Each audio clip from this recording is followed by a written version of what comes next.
Hello there, this is Mike from Nintendo Fuse bringing a review for Troll and I on Nintendo Switch. So Troll and I is a sort of a buddy-buddy platformer title where you're going through a general story and solving puzzles using either the Troll or Otto to beat the game. Now, that's the premise of the story, and the premise doesn't really justify everything else that's wrong with the game. To say the least, I was very hesitant on wanting to review this game any further, and I don't even want to give this game a score because I don't think it deserves a score, but at the end I will give you a little score. It's gonna reflect the good points that I've seen in this game, and it's gonna reflect the negatives, and I'm just being honest and I don't want to be biased. And I gave this game the benefit of the doubts, and I tried playing it a few times. So, once again, this is Troll and I on Nintendo Switch.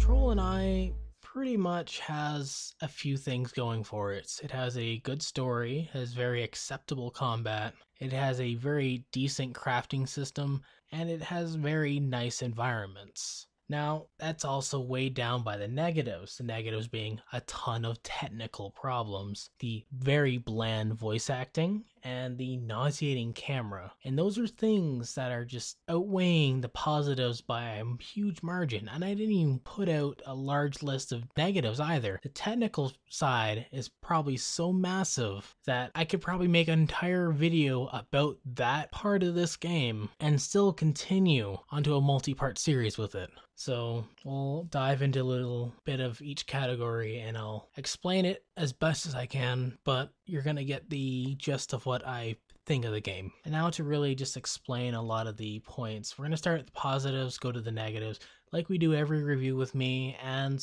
I'm gonna tell you a little bit about what I think the developer should do, and we'll go from there. And to start off, we're going to look at the story. Now, there's two things about a story that I like. It has to be the characters and the narrative. Now, this game gets both those things right. The troll is very silly, he's very bumbly, and Otto is very simple-minded. He doesn't understand quite a bit, but he's trying to learn. The narrative itself is really good. It actually just plays perfectly into how the story is. You're being chased by a hunter and you're trying to get away. That's pretty much the exact narrative this game has, and no hands down, it is probably the best thing I've played in a while with a decent story. Bear in mind, best game I've played in a while with a decent story from a third-party publisher, not a first party, which obviously beginning of March was the release of a certain title. So we'll leave it at that. The next big positive point actually is the combat in this game, and I cannot be more than happy for it because I've seen games that have maybe 3 moves in them and it's the same moves over and over and over again, and you're trying to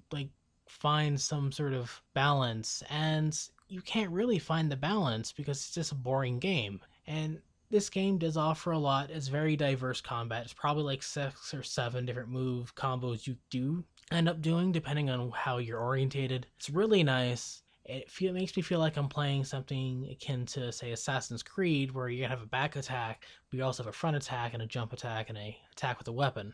Then on top of that, we have the actual crafting system.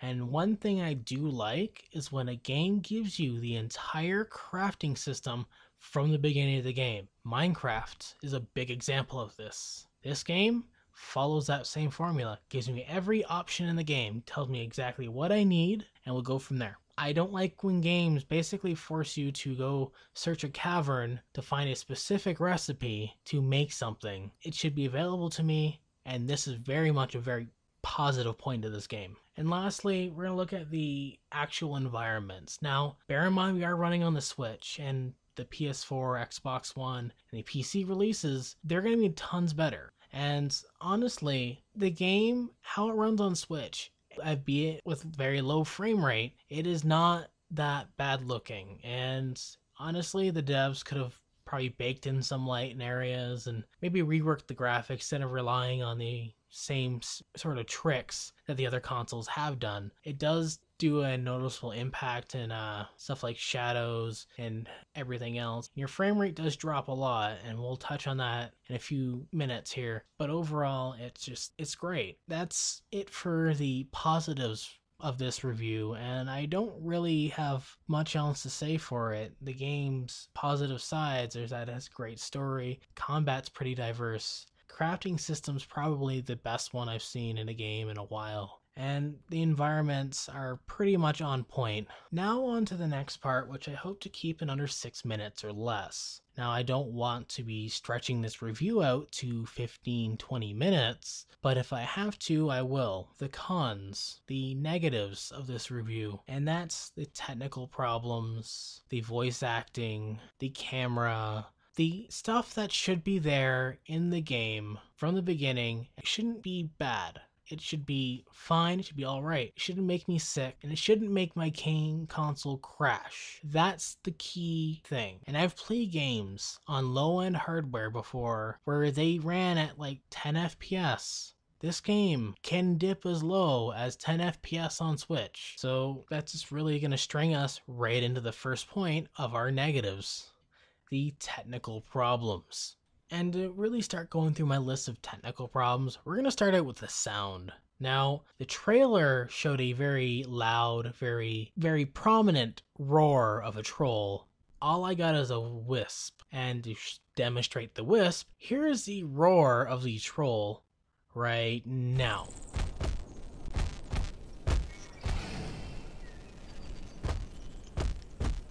The actual roar is just not there, and it's faint in the actual portable side of this game, which the game absolutely tanks when you're running in portable mode. I wouldn't even recommend it. The game has tons of bugs in regards to that. Sometimes you lose sound altogether, and it is the absolute worst when you're trying to play this game and you thought you turned down your TV, but you didn't. The game just stopped working, and it's honestly the worst. And on top of that, the directional sound of the game is not that great. I expect to be hearing things from the left and the right. No, I don't hear that at all. It just comes in all directions all times. So I don't know what's up with this game regarding sound.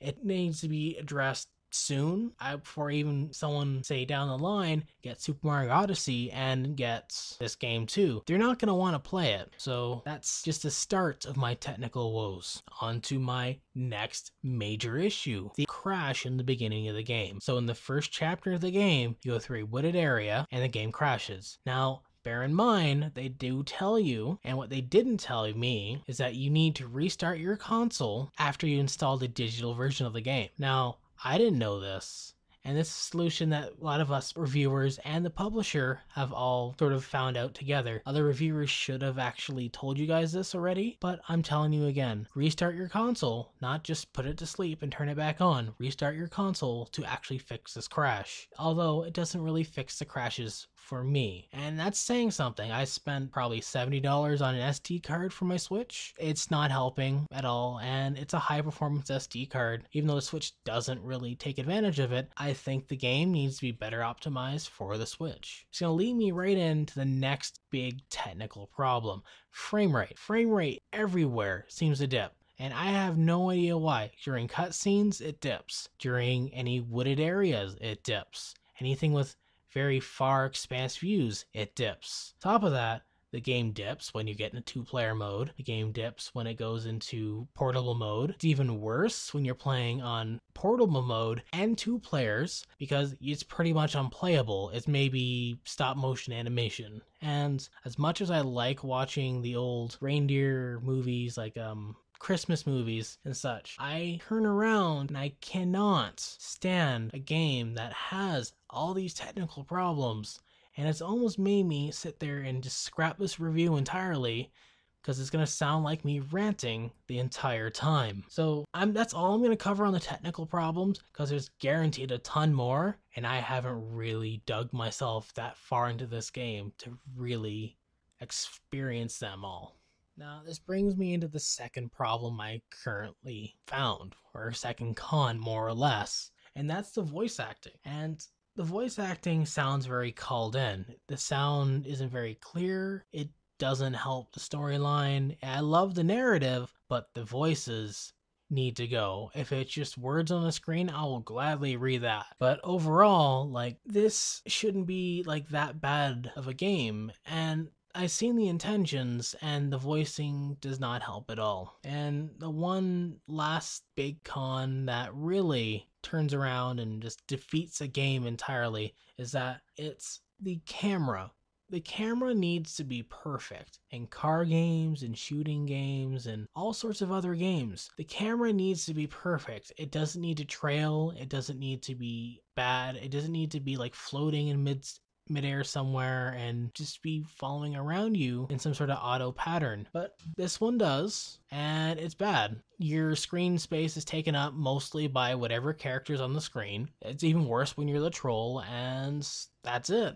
I'm like, it's really bad. It makes me nauseous. So we're gonna leave it there with the cons. I really don't want to drag this out too much further. Overall, I'm just gonna say this game is very bad, and I don't recommend anyone picking it up. But my score for the game is gonna be 3 out of 10, and I'm not going to sugarcoat it. It's just not worth your time. So this has been Mike from Nintendo Fuse. Be sure to check out nintendofuse.com for your news, reviews, game chats, industry talks, and more.